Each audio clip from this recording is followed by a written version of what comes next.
जय हिंद दोस्तों, स्वागत है आप सभी का आपके अपने परिवार द लॉजिकल साइंस में। मैं हूं आलोक सिंह आतीश और आज के इस वीडियो सेशन में हम लोग डिस्कस करने वाले हैं आप सबों के मोस्ट डाउटेबल टॉपिक केमिस्ट्री में मोल कंसेप्ट की। जी हां दोस्तों, मोल कंसेप्ट से संबंधित जब सवाल आपके सामने आते हैं तो बहुत सारे हमारे मित्र परेशान हो जाते हैं और उनको कहीं ना कहीं ये लगता है कि ये जो टॉपिक है वो कभी क्लियर ही नहीं होगा।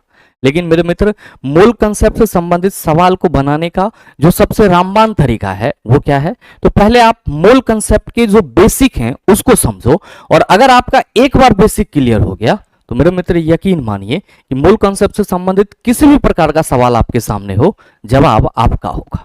और आज के इस वीडियो सेशन में हम लोग उसी मोल कंसेप्ट की चर्चा करेंगे जिससे आप सभी परेशान हैं। ध्यान में रखिएगा, लगभग 90% छात्रों को इसके बेसिक पे पकड़ बनाने की जरूरत ही नहीं लगता है। उनको लगता है कि मोल कंसेप्ट सिर्फ सवाल है, जबकि मेरे मित्र ऐसा नहीं है। मोल कंसेप्ट के लिए आपको पहले बेसिक को समझना होगा और जब इसके बाद आप उससे संबंधित क्वेश्चन को करेंगे तो मेरे ख्याल से जो चीजें हैं वो ज्यादा क्लियर हो पाएगी। तो आइए बिना किसी देरी के शुरू करते हैं आज के इस सेशन की और देखते हैं एग्जाम रेलेवेंट क्या कुछ सीख पाते हैं। मेरे मित्र, हम लोग का टॉपिक है मोल कंसेप्ट। इसी को हम लोग हिंदी में क्या कहते हैं? मोल संकल्पना कहते हैं। और मेरे मित्र, आप सभी ये ध्यान में रखिएगा कि मोल कंसेप्ट को समझने से पहले आप सबों को एटॉमिक नंबर और एटॉमिक मास के बारे में एक बेसिक ज्ञान जरूर होना चाहिए, या आप यूं समझ लो कि एटम्स का इंट्रोडक्शन आप सबों को मालूम होना चाहिए। आप कहेंगे गुरुजी क्या है? तो मेरे मित्र थोड़ा सा ध्यान दीजिएगा। पहले हम चर्चा कर लेते हैं किसकी? पहले हम चर्चा कर लेते हैं एटम्स के बारे में। आप सभी क्या कहेंगे कि गुरुजी बहुत ही आसान सा सवाल आपने पूछा है और हम सबों को मालूम है कि इसी को परमाणु कहते हैं। हम लोग क्या कहते हैं? परमाणु कहते हैं। और आप सभी क्या कहते हैं इसके बारे में कि गुरुजी किसी भी तत्व का सूक्ष्मतम कण जो है वो क्या कहलाता है? परमाणु कहलाता है। अच्छा, ये आप कब कहते हैं? आप कहते हैं सर जब हम लोग केमिस्ट्री को बेहतर ढंग से समझ रहे होते हैं तब कहते हैं। लेकिन इससे पहले हम लोग क्या कहते हैं कि गुरुजी कोई भी पदार्थ जो है वो सूक्ष्मतम कण से मिलकर बना होता है।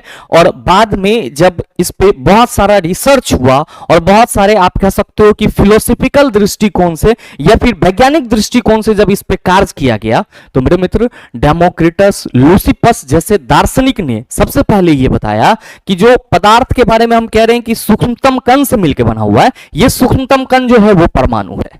बाद में मेरे मित्र डाल्टन साहब आए और डाल्टन साहब ने क्या करा? तो परमाणु से संबंधित अपना सिद्धांत भी दिया जो कि डाल्टन परमाणु सिद्धांत के नाम से जाना जाता है, जिससे आप सभी कहीं ना कहीं परिचित हैं।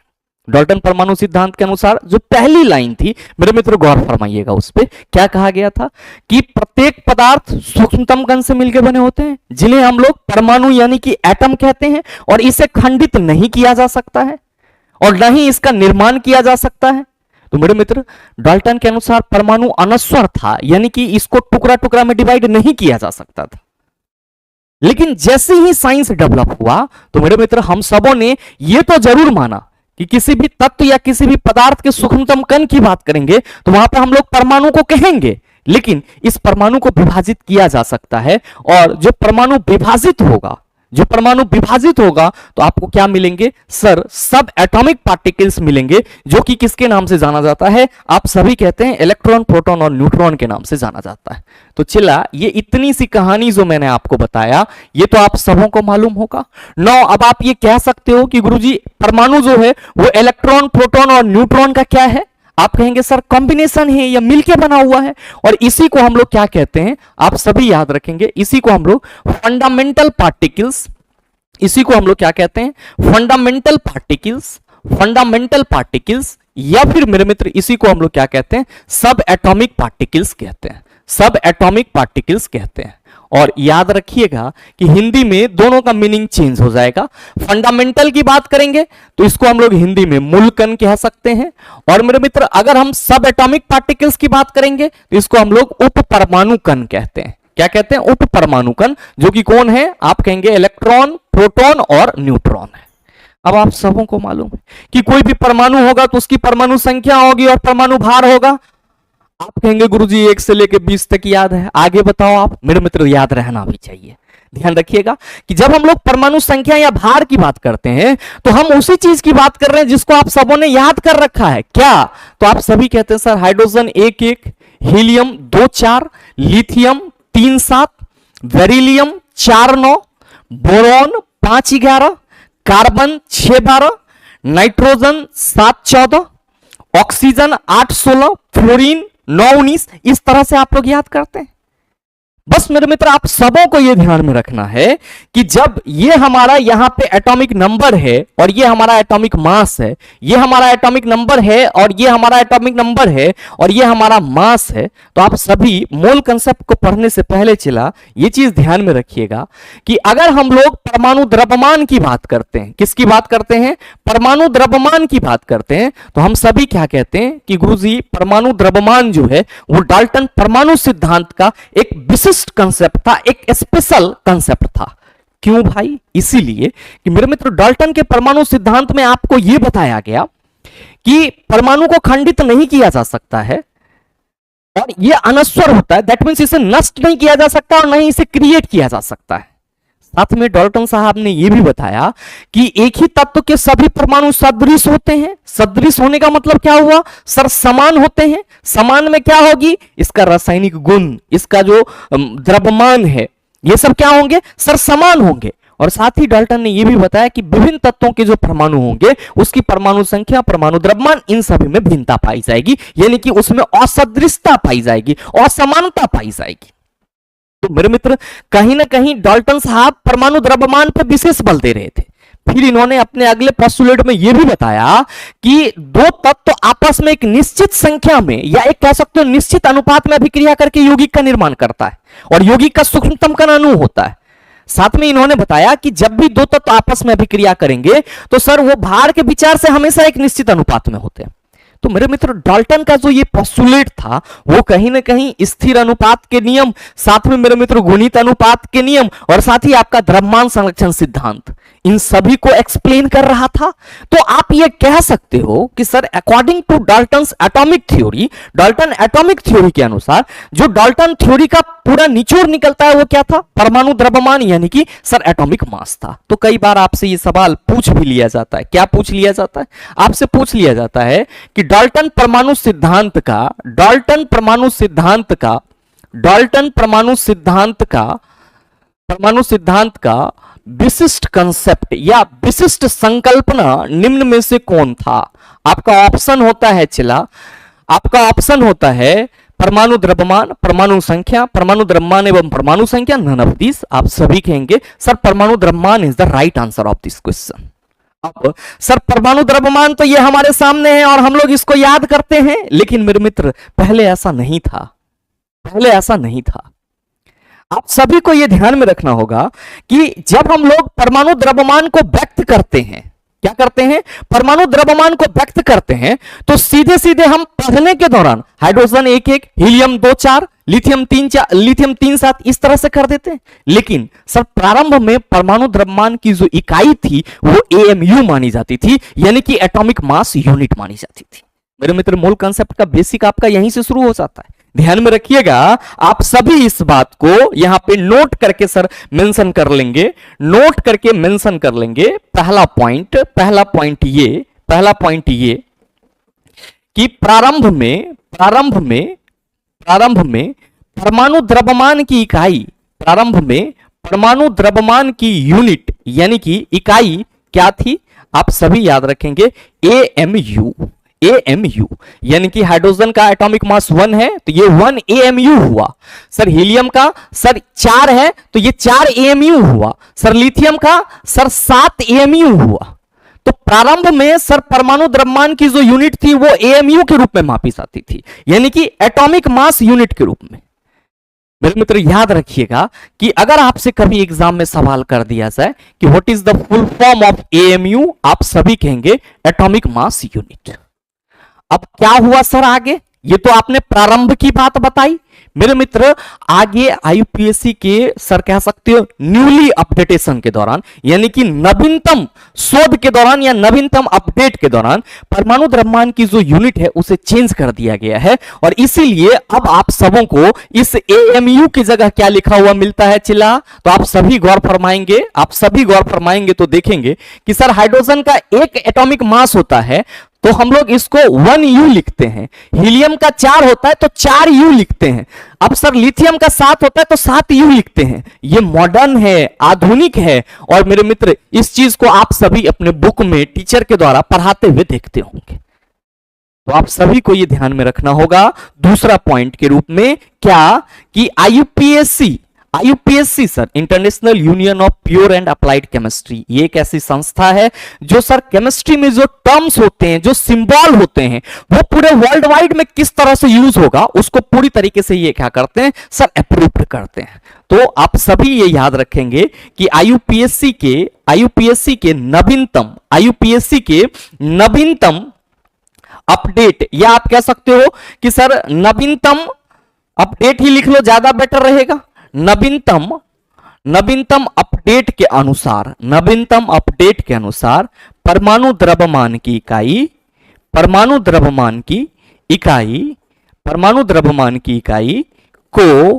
इकाई को यू से सूचित किया जाता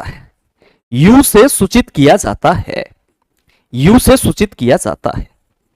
अब मेरे मित्र आप सभी ये ध्यान में रखना कि ये जो U है, इसके लिए फुल फॉर्म क्या बोला गया है, इस U को क्या पढ़ते हैं, तो सर इस U को हम लोग यूनिफाइड मास पढ़ते हैं।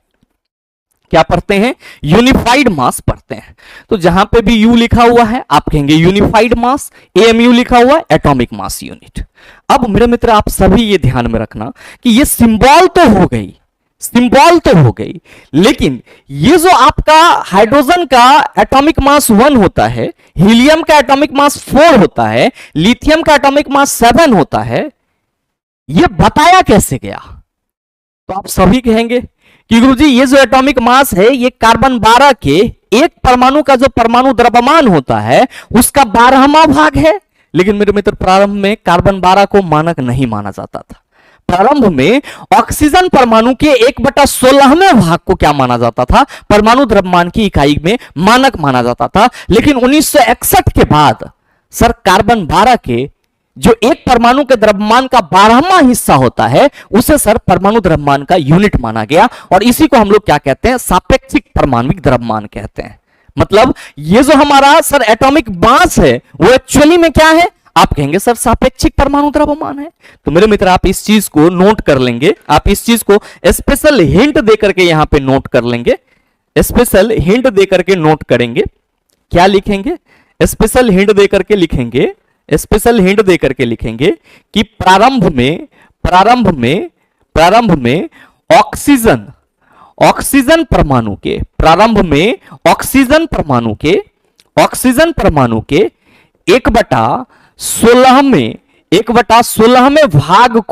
1/16वें भाग को सर इकाई के रूप में लिया जाता था। किसका इकाई? चला किसका इकाई? जल्दी सोचो, क्या कहोगे कि गुरुजी परमाणु द्रव्यमान का इकाई। तो परमाणु द्रव्यमान पढ़ रहे हैं तो परमाणु द्रव्यमान की इकाई की ही बात करेंगे। तो आप क्या कहेंगे कि प्रारंभ में ऑक्सीजन परमाणु के 1/16वें भाग को इकाई के रूप में लिया जाता था। लेकिन अब मेरे मित्र क्या है? तो आप सभी ध्यान में रखना कि अब क्या है? तो आप सभी कहेंगे कार्बन 12 के परमाणु द्रव्यमान के 1/12वें भाग को इकाई के रूप में लिया जाता है। 1/12वें भाग को क्या किया जाता है? इकाई के रूप में लिया जाता है। तो ये बेसिक बात आप सभी को क्लियर हो गया होगा, इसमें कोई दिक्कत नहीं रही होगी कि सर प्रारंभ में क्या था, अब क्या है। आप सभी कहेंगे कि गुरुजी प्रारंभ में जो है वो ऑक्सीजन परमाणु के 1/16वें भाग को इकाई के रूप में लिया जाता था। किसके इकाई? सर परमाणु द्रव्यमान की इकाई। अब किसका लिया जाता है? सर कार्बन 12 के परमाणु द्रव्यमान का 1/12वें भाग को इकाई के रूप में लिया जाता है। अब मेरे मित्र आप सभी को यह ध्यान में रखना होगा, कि अगर हम लोग बात करें सर एक AMU, तो आप सभी ध्यान में रखेंगे कि एक AMU को एक डाल्टन भी पढ़ा जाता है। एक एएमयू किसके बराबर होता है सर, 1 डाल्टन के बराबर भी होता है। और साथ ही मेरे मित्र याद रखिएगा कि एक एएमयू में यानी कि 1 एटॉमिक मास यूनिट में कितना ग्राम होता है, तो आप सभी कहेंगे 1.66 इंटू 10⁻⁻24 ग्राम। कितना 1.66 इंटू 10⁻⁻24 ग्राम। ये 1.66 जो है वो थोड़ा विजिबल नहीं लग रहा, अब विजिबल लग रहा है। अच्छा केजी में पूछ देगा तो आप क्या कहिएगा कि गुरुजी ये ग्राम है, और केजी में अगर पूछेगा तो हमको ग्राम को क्या करना होगा सर, 1000 से डिवाइड करना होगा, तो 10⁻3। और मेरे मित्र जब आपका ऊपर जाएगा तो आप कहिएगा सर ये 27 हो जाएगा। तो याद रखिएगा 1.66 इंटू 10⁻⁻27 केजी, यानी कि ग्राम में अगर एक एएमयू पूछेगा तो आप सभी कहेंगे 1.66 इंटू 10⁻⁻24 ग्राम। और अगर आपसे केजी में पूछेगा तो क्या कहेंगे सर, 1.66 इंटू 10⁻⁻27 केजी। अब मेरे मित्र कार्बन 12 के परमाणु द्रव्यमान के 1/12वें भाग को इकाई के रूप में कब अडॉप्ट किया गया, तो आप सभी ध्यान में रखेंगे, आप सभी ध्यान में रखेंगे। यहां पे अब को हटा दीजिए, सीधे लिख लीजिए 1961 से कार्बन 12 के परमाणु द्रव्यमान के 1/12वें भाग को क्या किया गया सर, परमाणु द्रव्यमान की इकाई के रूप में लिया गया। तो ये तो एक परमाणु द्रव्यमान की छिला बेसिक कंसेप्ट थी। अब सवाल यह है कि सर इससे मोल कंसेप्ट का क्या लेना देना है, मेरे मित्र मोल कंसेप्ट का बिल्कुल लेना देना है। आपका यहां तक की बातें क्लियर है? आप कहेंगे कि गुरुजी ये बताओ कि ये चीज अगर हम समझ लेते हैं तो मोल कंसेप्ट में हमें ये फायदा किस तरह से करेगा। तो छिला इस चीज को समझने के लिए आपको अब किस पे फोकस करना होगा, मोल कंसेप्ट पे, यानी कि मोल संकल्पना पे, मोल संकल्पना पे। याद रखिएगा कि ये जो हम यहां पे मोल संकल्पना की बात कर रहे हैं, तो संकल्पना तो हमारा कंसेप्ट है कि हम मोल के बारे में कितना जानते हैं। बस एक बेसिक बात याद रखना है आप सबों को कि अगर हम लोग कहीं पे भी मोल की चर्चा करते हैं, मोल की चर्चा करते हैं, तो इसका मतलब क्या होता है सर, इसका मतलब होता है हम लोग किसी पाइल या ढेर की चर्चा कर रहे हैं, किसी पाइल या ढेर की चर्चा कर रहे हैं।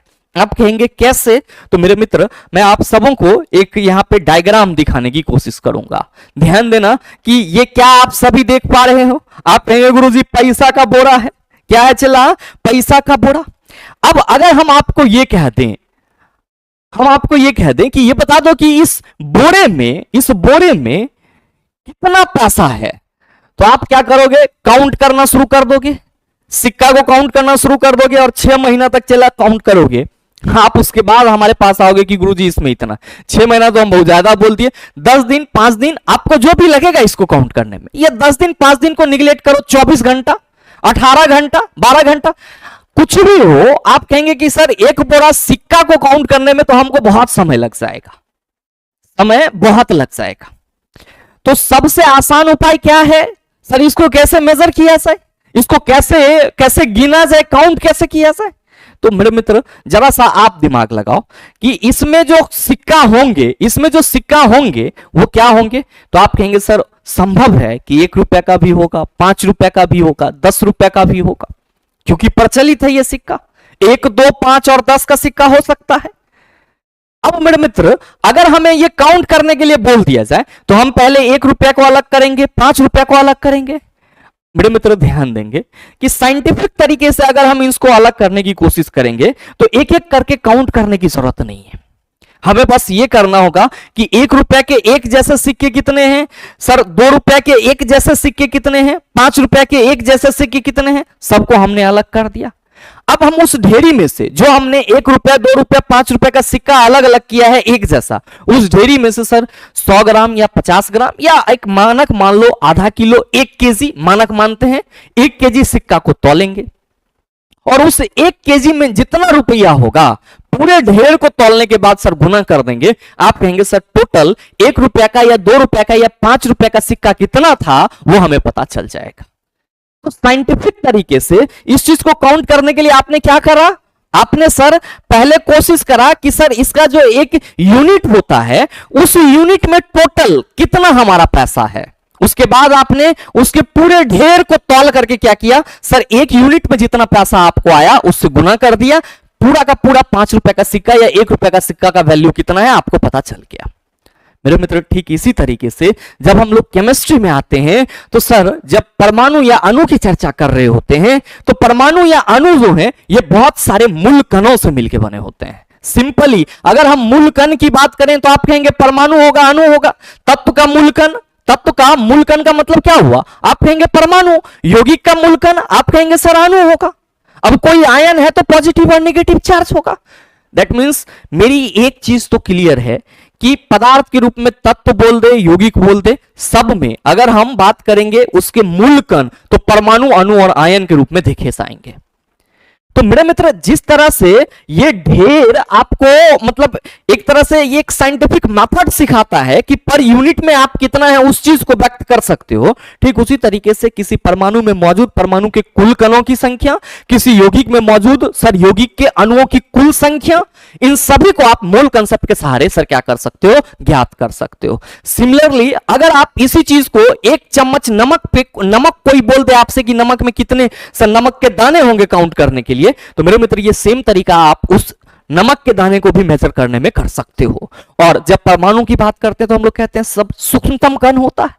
तो मेरे मित्र ये जो मोल कंसेप्ट है इसका बेसिक जो आप कहते हो निचोड़ वो यही है कि सर मोल का मतलब क्या होता है आप सभी याद रखेंगे। इसका मतलब होता है पाइल, जिसको हम लोग क्या कहते हैं? ढेर कहते हैं। अब ये ढेर किसी भी चीज का हो सकता है। अब आपको यह ध्यान में रखना होगा कि मोल कंसेप्ट की जो समझ आई वो इसलिए आई कि किसी भी परमाणु या अणु में मौजूद कणों की संख्या कितनी है और उसका कितना द्रव्यमान हो सकता है ये हमें पता चल पाए।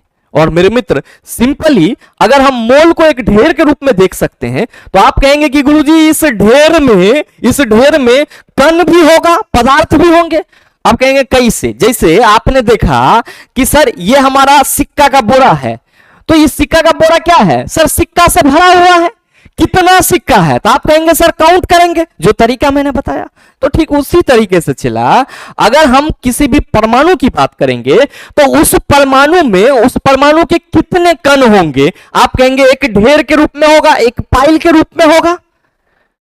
तो सवाल यहां पे ये है कि सर वो सिक्का वाला बात में तो हमारे पास बटखारा था, तराजू था, हमने माप लिया 1 केजी, इसमें कैसे मापेंगे? तो मेरे मित्र बेसिक तौर पे हम लोग ये कहते हैं कि मोल जो है वो किसी पदार्थ में मौजूद कणों की कुल संख्या है और ये कणों की कुल संख्या एवोगाड्रोस नंबर के बराबर होती है, जिसको हम 6.022 इंटू 10 टू द पावर 23 के रूप में लिखते हैं। मतलब समझे? आप कहेंगे गुरुजी नहीं समझे, कोई दिक्कत नहीं है, एक बार बस बोर्ड पे फोकस कर लीजिएगा। हमने आपको बताया कि मोल किसी पदार्थ के कुल निश्चित संख्या को बताता है। अब ध्यान दीजिए कि ढेर होगा तो सर वहां पे बहुत सारे कण मौजूद होंगे, तो मोल किसी पदार्थ के कुल निश्चित संख्या को बताता है। तो आप सभी कहानी कहां पढ़ रहे हैं? केमिस्ट्री में। और केमिस्ट्री में ना चला तत्व मिलेगा, यौगिक मिलेगा। आप कहेंगे बिल्कुल। केमिस्ट्री में ना परमाणु मिलेगा, अणु मिलेगा, आयन मिलेगा। आप कहेंगे बिल्कुल। तो चला जी ये जो यहां पे हमने बोला कि मोल किसी पदार्थ के कुल निश्चित संख्या को बताता है या कुल निश्चित कणों की संख्या को बताता है, ये ध्यान में रखिएगा कि मोल किसी पदार्थ में कुल निश्चित कणों की संख्या को बताता है। ये थोड़ा सा यहां पे मिस्टेक हो गया था, कणों की संख्या को बताता है। अब चला ये जो कण है वो क्या है? आप सभी कहेंगे कि गुरुजी ये जो कण है ये हमारा या तो परमाणु हो सकता है, ध्यान से समझिएगा चला, या तो अणु हो सकता है या फिर आयन हो सकता है। ध्यान से समझना, हमने क्या बोला कि मोल किसी पदार्थ में कुल निश्चित कणों की संख्या को बताता है और कण में कौन आएगा? आप कहेंगे परमाणु, अणु और आयन आएगा। परमाणु, अणु और आयन आएगा। अब मेरे मित्र ये जो निश्चित संख्या है कणों की जो निश्चित संख्या है वो किसके बराबर होगी? आप सभी याद रखना, आप सभी याद रखना, आप सभी याद रखना, कणों की निश्चित संख्या जो मैंने यहां पे बताया कि कुल निश्चित कणों की संख्या को बताता है, तो हम ये कह सकते हैं कणों की निश्चित संख्या। तो मेरे मित्र, कणों की जो निश्चित संख्या होती है वो किसके बराबर होती है? Na के बराबर होती है, जिसको हम लोग क्या कहते हैं? एवोगाड्रोस नंबर कहते हैं। क्या कहते हैं चला? एवोगाड्रोस नंबर कहते हैं। और ये एवोगाड्रोस नंबर कितना के बराबर होता है? 6.022 इंटू 10 टू द पावर 23 के बराबर होता है। कितना के बराबर? 6.022 इंटू 10 टू द पावर 23 के बराबर होता है। अब मेरे मित्र ये याद रखेंगे आप सभी कि ये तो आपने एक थ्योरी समझा कि मोल जो है वो किसी भी पदार्थ में उसके कुल निश्चित कणों की संख्या या निश्चित कणों की संख्या कितनी है इसको बताता है। और वो कण परमाणु, अणु और आयन है। निश्चित संख्या 6.022 इंटू 10 टू द पावर 23 है।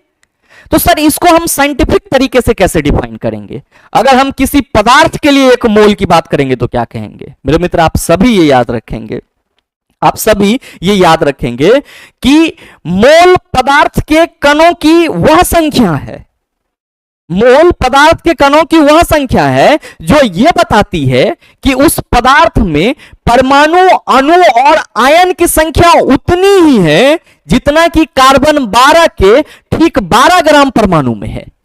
बात समझे? जो हम आपको यहां पे बताए कि सर कार्बन 12 के परमाणु द्रव्यमान को 1/12 में भाग को इकाई के रूप में लिया जाता है। तो यहां पे मोल ये कहता है, क्या कहता है मोल? कि मोल किसी पदार्थ में, किसी पदार्थों में परमाणु, अणु और आयनों की वह निश्चित संख्या है जो ठीक उतना ही है जितना कि कार्बन 12 के 12 ग्राम परमाणु द्रव्यमान में है। तो मेरे मित्र, आप सभी इस चीज को अपने बेहतर कंसेप्ट के लिए जरूर लिख लेंगे और यहीं से आपका सारा मार्ग मेरे मित्र खुल जाएगा। क्या लिखेंगे आप सभी? आप सभी ये याद रखेंगे कि मोल किसी पदार्थ में, मोल किसी पदार्थ में परमाणु, किसी पदार्थ में परमाणु, अणु एवं आयन की वह संख्या है, आयन की वह संख्या है किसी पदार्थ में परमाणु, अणु एवं आयन की वह संख्या है जो ठीक उतना ही है जितना कि कार्बन 12 के 12 ग्राम में परमाणु, अणु एवं आयनों की संख्या होती है। परमाणु, अणु एवं आयनों की संख्या होती है, आयनों की संख्या होती है। कोई दिक्कत है क्या? कोई दिक्कत है क्या? कहिएगा कि गुरुजी मोल अब बिल्कुल हलवा हो गया है। जब भी पूछेगा मोल, हम कहेंगे सर ये किसी भी पदार्थ के कुल निश्चित कण को बताएगा। कण में कौन आएगा? परमाणु, अणु और आयन आएगा। ये क्या है? आप सभी कहेंगे मोल किसी पदार्थ में परमाणु, अणु एवं आयन की वह संख्या है जो ठीक उतना ही है, जो क्या है सर? ठीक उतना ही है जितना कि कार्बन 12 के 12 ग्राम में परमाणु, अणु एवं आयनों की संख्या होती है। अब आप सभी कहेंगे कि गुरुजी इसका मतलब तो ये हुआ, इसका मतलब तो ये हुआ कि आपने यहां पे कणों की निश्चित संख्या बताई 6.022 इंटू 10 टू द पावर 23 और कह रहे हो कि कार्बन 12 के 12 ग्राम परमाणु, अणु और आयनों की संख्या इतनी होगी। मतलब कार्बन 12 के 12 ग्राम में अगर हम लोग बात करेंगे परमाणु की, तो आप कहेंगे सर टोटल परमाणु की संख्या 6.022 इंटू 10 टू द पावर 23 होगी। क्यों? क्योंकि सर निश्चित कणों की संख्या एवोगाड्रोस नंबर के बराबर होती है, एवोगाड्रो संख्या के बराबर होती है। तो मेरे मित्र, आप सबों को यह ध्यान में रखना होगा, आप सबों को यह ध्यान में रखना होगा क्या कि अगर हम कभी भी चर्चा करेंगे, अगर हम कभी भी चर्चा करेंगे, क्या चर्चा करेंगे चला? अगर हम चर्चा ये करें, अगर हम चर्चा ये करें कि एक मोल तत्व में कितने परमाणु होंगे, एक मोल तत्व में कितने परमाणु होंगे, तो आप सभी क्या कहिएगा? परमाणु होंगे। आप सभी क्या कहेंगे कि गुरुजी बताया है आपने कि निश्चित संख्या 6.022 इंटू 10 टू द पावर 23 के बराबर होती है? तो लीजिए 6.022 इंटू 10 टू द पावर 23। एक मोल तत्व में कितने परमाणु होंगे? 6.022 इंटू 10 टू द पावर 23। अब ये ध्यान दो यहां पे कि एक मोल तत्व जो हमने बोला है, तो मेरे मित्र ये तत्व में हमारे परमाणु होंगे, तो एक मोल परमाणु में टोटल कणों की संख्या कितनी होगी? तो आप सभी कहेंगे 6.022 इंटू 10 टू द पावर 23। ध्यान से समझिए, फिर से हमने बोला कि एक मोल तत्व में कितने परमाणु होंगे। जैसे कि हम आपसे ये कहते, ये बता दो कि हाइड्रोजन के एक मोल में कितने परमाणु, हाइड्रोजन के एक मोल में कितने परमाणु? आप कहेंगे 6.022 इंटू 10 टू द पावर 23 परमाणु। ठीक, अब ऑक्सीजन के एक मोल में कितने परमाणु? 6.022 इंटू 10 टू द पावर 23 परमाणु। सोडियम के एक मोल में आप कहेंगे सर इतना ही होगा, एवोगाड्रोस नंबर के बराबर होगा।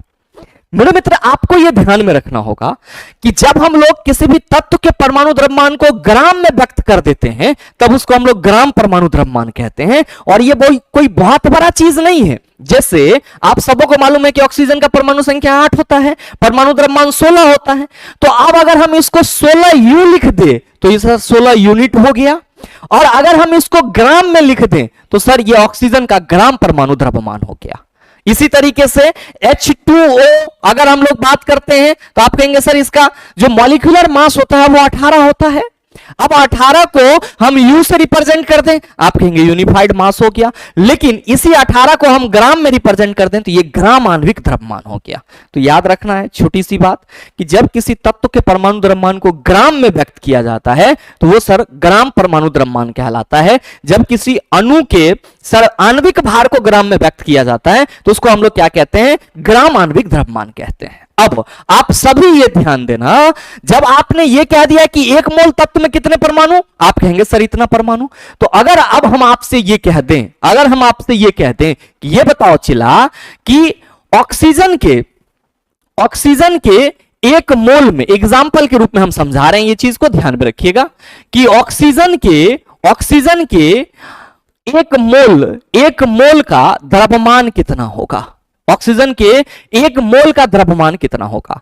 तो हम क्या पूछ रहे हैं आपसे कि सर ऑक्सीजन का आणविक द्रव्यमान कितना है? तो आप कहिएगा कि सर हमको मालूम है कि ऑक्सीजन के एक मोल का जो द्रव्यमान होगा या ऑक्सीजन के एक तत्व का जो द्रव्यमान परमाणविक द्रव्यमान है वो कितना है? 16। तो मेरे मित्र हम इसको रिप्रेजेंट करते हैं 16 ग्राम। तो क्या कोई दिक्कत होगा? बिल्कुल नहीं। तो हम ये कह सकते हैं कि ऑक्सीजन के एक मोल का द्रव्यमान 16 ग्राम होगा। अच्छा, ऑक्सीजन परमाणु कह रहे हैं, ऑक्सीजन परमाणु, हम इस चीज को यहां पे मेंशन करना चाहेंगे क्योंकि हमारे छात्र भटकते हैं।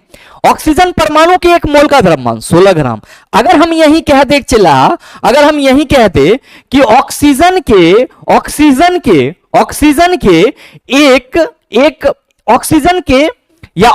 अणु के एक मोल का द्रव्यमान, ऑक्सीजन अणु के एक मोल का द्रव्यमान, तो चला ऑक्सीजन अणु कह रहे हैं O2 के रूप में होगा। तो ऑक्सीजन के 2 परमाणु है तो 16 दूना 32। कितना सर? 32 ग्राम। कितना? 32 ग्राम। तो मेरे मित्र बस ये याद रखिएगा कि एक मोल तत्व में कितने परमाणु? 6.022 इंटू 10 टू द पावर 23 परमाणु। ऑक्सीजन के एक मोल तत्व का द्रव्यमान, तो सर जो ऑक्सीजन का परमाणु द्रव्यमान है कितना? 16 ग्राम।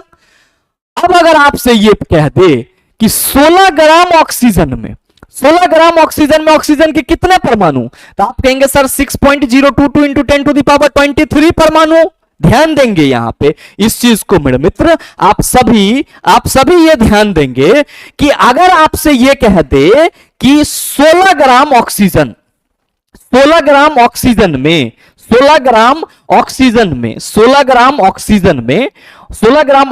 में ऑक्सीजन के परमाणु कितने हैं? तो आप सभी क्या कहेंगे? आप सभी कहेंगे कि गुरुजी 16 ग्राम ऑक्सीजन में ऑक्सीजन के जो परमाणु होंगे वो sir 6.022 into 10 to the power 23, 6.022 into 10 to the power 23 परमाणु के बराबर होगा। मतलब मेरे मित्र क्या हुआ कि अगर आपसे ये कहा जाए, अगर आपसे कहा जाए कि एक मोल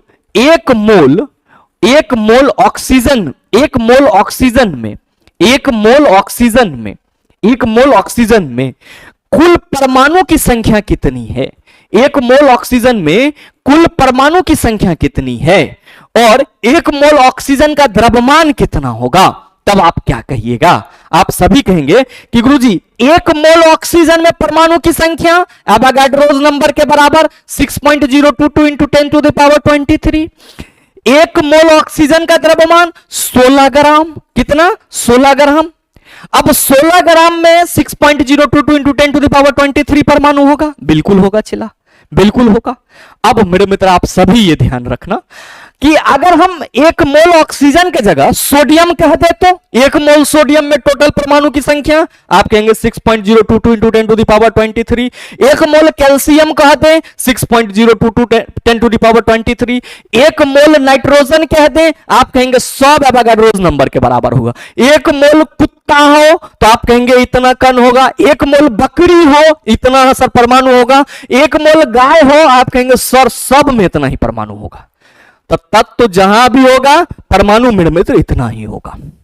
अब बात किसकी है सर? अणु की। तो अणु तो परमाणु होता है और अणु यौगिक में होता है और ऐसे भी यहां पर आप ऑक्सीजन की बात कर रहे हैं तो आप कहिएगा सर ये बता दो कि 32 ग्राम ऑक्सीजन में ऑक्सीजन के कितने परमाणु होंगे? तो याद रखिए जब ऑक्सीजन अणु कहा जाए ना तो हम सीधे समझेंगे कि ऑक्सीजन अणु का द्रव्यमान 32 ग्राम, तो इसमें कुल परमाणु की संख्या आप कहेंगे एवोगाड्रोस नंबर के बराबर होगी 6.022 इंटू 10 टू द पावर 23 के बराबर होगी।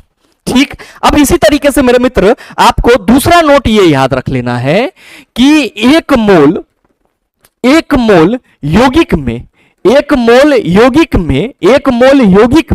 यौगिक में याद रखिएगा आपसे सवाल पूछा जाएगा कि अणुओं की संख्या कितनी होगी। एक मोल यौगिक में अणुओं की संख्या कितनी होगी और एक मोल यौगिक का द्रव्यमान कितना होगा। तो आप क्या कहिएगा कि गुरुजी जो एक मोल यौगिक में अणुओं की संख्या होगी वो Avogadro's number 6.022 into 10 to the power 23 के बराबर होगी और इसका जो द्रव्यमान होगा वो आणविक द्रव्यमान के बराबर होगा। किसके बराबर? आणविक द्रव्यमान के बराबर। चला एग्जाम्पल देख लेना, इसका एग्जाम्पल देख लेना। अच्छा H2SO4 का आणविक द्रव्यमान तो हम कई बार लिख रहे हैं चला, आप कहेंगे बिल्कुल याद होगा सबको। आप कहिएगा काहे नहीं याद है? कितना होता है चला? 98 यूनिट होता है। अब एकरे अगर हम द्रव्यमान में व्यक्त कर दें तो आप कहिए सॉरी ग्राम में व्यक्त कर दे तो 98 ग्राम हो जाएगा। तो ये क्या पढ़ेंगे इसको? आप कहिएगा ग्राम आणविक द्रव्यमान। क्या पढ़ रहे हैं? ग्राम आणविक भार पढ़ रहे हैं। एक्चुअली में ये क्या है? आप कहेंगे मॉलिक्यूलर वेट के बराबर है, इसीलिए हमने आणविक द्रव्यमान लिख दिया। अब H2SO4 का जो एक मोल है, H2SO4 का जो एक मोल है इसमें टोटल परमाणु की संख्या आप कहेंगे गुरुजी परमाणु की संख्या की अगर हम बात करेंगे तो ये एवोगाड्रोस नंबर के बराबर होगा 6.022 सॉरी परमाणु नहीं होगा चिल्ला, अणु होगा, ये याद रखिएगा। अणु की संख्या की बात करेंगे तो 6.022 इंटू 10 टू द पावर 23 हो जाएगा। और अगर हम इसके द्रव्यमान की बात करेंगे तो हम सभी क्या कहेंगे कि एक मोल H2SO4 कितना के बराबर होगा? आप सभी कहिएगा एक मोल H2SO4 98 ग्राम के बराबर होगा। अब कोई भी यौगिक है उसका आणविक द्रव्यमान उसके एक मोल के बराबर होगा, उसमें अणुओं की संख्या आप कहेंगे एवोगाड्रोस नंबर के बराबर होगा। तो मेरे ख्याल से ये चीजें क्लियर हो चुकी होगी। अब आपसे कोई भी पूछ दे कि ये बताओ एक मोल हाइड्रोजन में टोटल परमाणु की संख्या आप कहेंगे एवोगाड्रोस नंबर के बराबर होगी। एक मोल Na2CO3 में टोटल अणुओं की संख्या एवोगाड्रोस नंबर के बराबर होगी। अब सवाल यहां पे ये है कि गुरुजी तत्व में जो मोल की संख्या निकाला जाता है या यौगिक में मोल की संख्या निकाला जाता है, ये सवाल कैसे सॉल्व होंगे? तो चिल्ला बस ये ध्यान में रखना, हम सीधे सवाल पे आपको समझाने की कोशिश करेंगे ताकि आपको कोई डाउट ही ना रहे। बहुत ही बेसिक सा सवाल है मेरे मित्र, बस उसको समझ लीजिएगा, आगे का पूरा कंसेप्ट आप सभी का खिल जाएगा। ध्यान देंगे कि मोल की संख्या अगर हमें ज्ञात करना होगा तो यह बात हमेशा याद रखेंगे चिल्ला कि मोल की संख्या ज्ञात करने में या तो हमें सर किसी तत्व की मोल की संख्या ज्ञात करना होगा या फिर किसी यौगिक की मोल की संख्या ज्ञात करना होगा। मतलब मोल की संख्या की बात करेंगे तो सर तत्व में भी हमें पूछा जाएगा और यौगिक में भी हमें पूछा जाएगा। अब ये याद रखेंगे क्या कि अगर हमसे ये पूछा जाए कि एक मोल सॉरी, अगर आपसे पूछा जाए कि मोल की संख्या कितनी है, मोल की संख्या कितनी है, कितना किसमें सर, मोल की संख्या किसमें, तत्व में, तो आप सभी याद रखेंगे कि जो दिया गया द्रव्यमान होगा, दिया गया द्रव्यमान बटा बटा तत्व का परमाणु द्रव्यमान, बस ये याद रखिएगा, तत्व का परमाणु द्रव्यमान। ठीक, अब मेरे मित्र अगर मोल की संख्या आपसे किसमें पूछे, मोल की संख्या आपसे, मोल की संख्या आपसे यौगिक में पूछे, किस में पूछे, यौगिक में पूछे, तो याद रखिएगा कि यौगिक का दिया गया द्रव्यमान, यौगिक का दिया गया द्रव्यमान अब बटा सर यौगिक का आणविक भार, क्या, यौगिक का आणविक भार, यौगिक का आणविक भार। आप सभी ये दो फॉर्मूला बस ध्यान में रखिएगा कि मोल की संख्या या तो तत्व में पूछेगी या फिर यौगिक में पूछेगी। तत्व में पूछेगा तो दिया गया द्रव्यमान बटा तत्व का परमाणु द्रव्यमान, और मोल की संख्या अगर यौगिक में पूछेगा तो सर दिया गया द्रव्यमान बटा यौगिक का आणविक भार। बस ये याद रख लेना, बस ये याद रख लेना कि सवाल जो आपसे पूछे जा सकते हैं वो ये, जैसे अगर आपसे ये कह लिया जाए कि 46 ग्राम सोडियम में सोडियम परमाणु के कुल कितने मोल हैं, तो मेरे मित्र दिया गया द्रव्यमान आपका कितना है, 46 ग्राम, 46 ग्राम सोडियम में सोडियम के मोलों की संख्या, तो आप कहेंगे सर दिया गया द्रव्यमान 46 है और सोडियम के एक परमाणु का द्रव्यमान 23 होता है, तो 23 दूना 46, यानी कि सोडियम के कितने मोल हैं, 2 मोल हैं। अब अगर आपसे यह कह दिया जाए, आपसे यह कह दिया जाए कि आपका 36 ग्राम H2O में, 36 ग्राम H2O में मोल की संख्या है, 36 ग्राम H2O में मोल की संख्या है, तो चला जो दिया गया द्रव्यमान है वो कितना है, 36, और हमने क्या बताया कि यौगिक का पूछा था आणविक भार, तो H2O का आणविक भार कितना, 18, 18 दूना 36, मतलब सर 36 ग्राम H2O में सर H2O यानी कि वाटर में मोलों की संख्या कितनी होगी, आप कहेंगे सर 2 मोल होगी, 2 मोल होगी। और मेरे मित्र ये जो आपने फॉर्मूला देखा है, ये दोनों फॉर्मूला आप क्रॉस मल्टीप्लिकेशन करके सर दोनों फॉर्मूला को निकालने में आप देख रहे होंगे कि सर 2 ही टर्म का यूज हो रहा है, आप कहेंगे कुल मिलाकर के 3 टर्म है, तो कोई 2 दिया हुआ रहेगा तो एक तो आसानी से निकल जाएगा। बस एक लास्ट स्पेशल हिंट आप सभी ये ध्यान में रख लेना, आप सभी ये ध्यान में रख लेना यहां पे मेरे मित्र कि एसटीपी पर एक मोल गैस का आयतन, एक मोल गैस का आयतन कितना होता है, आप सभी कहेंगे गुरुजी 22.4 लीटर होता है। अच्छा, यहां पे जो सर एसटीपी कहा जा रहा है, स्टैंडर्ड टेम्परेचर एंड प्रेशर, तो इसी को हम लोग हिंदी में क्या कहते हैं, इसी को हम लोग हिंदी में मानक ताप एवं दाब कहते हैं, मानक ताप एवं दाब कहते हैं।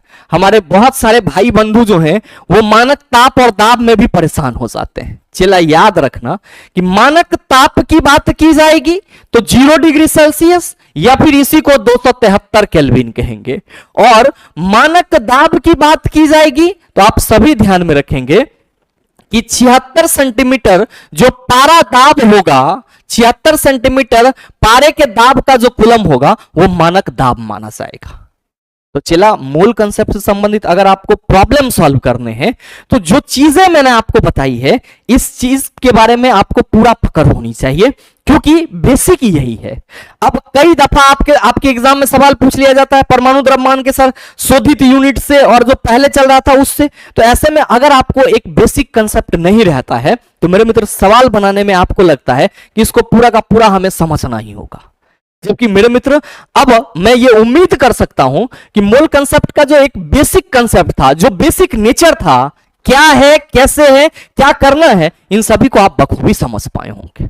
और साथ ही मेरे मित्र अगर आप आगामी रेलवे भर्ती परीक्षा के लिए साइंस को और मजबूत करके हमारे साथ सर कंप्लीट करना चाहते, 0 से एडवांस लेवल तक फिजिक्स, केमिस्ट्री, बायोलॉजी तीनों ही पोर्शन को, तो आप सभी का स्वागत रहेगा इस science special live plus recorded batch में। ध्यान में रखिएगा ये बैच आपका न सिर्फ आरआरबी टेक्नीशियन ग्रेड 3 में काम आएगा बल्कि एसआई और कांस्टेबल, ग्रुप डी, एनटीपीसी और जेई जैसे एग्जाम में भी आपके लिए रामबाण साबित होगा। ये batch the logical science application पे मिल जाएगा। ऐप को सर आप गूगल प्ले स्टोर से डाउनलोड कर सकते हैं। और साथ ही मेरे मित्र, अगर आपको इस बैच से संबंधित किसी भी तरह की अन्य जानकारी चाहिए तो आप दिए गए नंबर पे कॉल या व्हाट्सएप कर सकते हैं।